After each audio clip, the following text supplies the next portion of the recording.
ক্ষমতার কপালে পিসা মারি ঝাঁটা মারি না।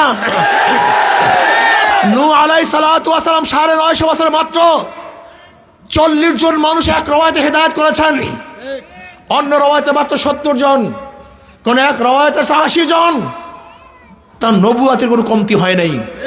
ইসলামী আন্দোলন বাংলাদেশ কিয়ামত পর্যন্ত যে একটা সিট না পায়, কোরআন ও সুন্নাহর বাইরে যাবে না, যেতে পারে না ইনশাআল্লাহ।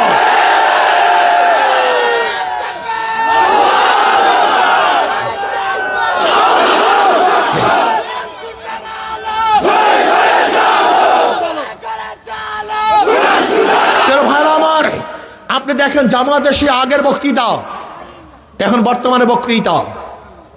জামাতের আমির সাহেবের উপরে একজন মহিলা ঝেপে পড়ছে, তিনি তাকেও জড়িয়ে নিয়েছেন।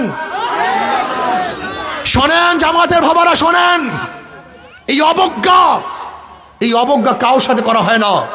আপনার উচিত ছিল ভুল স্বীকার করা, কিন্তু আপনি ভুল স্বীকার না করে তাকে যোদ্ধার মা, জাতির মা এই ব্যাখ্যা দিয়ে এবং কোরআন ও হাদিসের খেলাফ করেছেন, উল্টা করেছেন। এই ব্যাখ্যা ঠিক হয় নাই।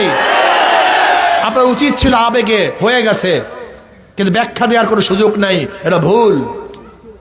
আমি স্পষ্ট বলবো, কালোকে কালো বলতে হবে, সাদাকে সাদা বলতে হবে, দিনকে দিন বলতে হবে, রাত্রকে রাত বলতে হবে।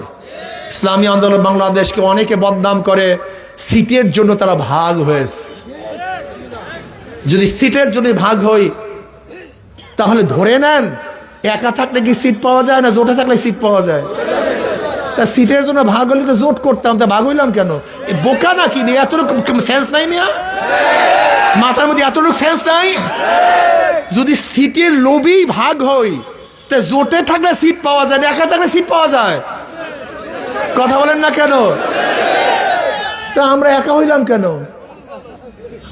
না, আমরা জোটের থেকে ভাগ হয়েছে সিটের জন্য নয়, ইসলামের জন্য, শরিয়ার জন্য, কোরআন ও সুন্নাহর জন্য।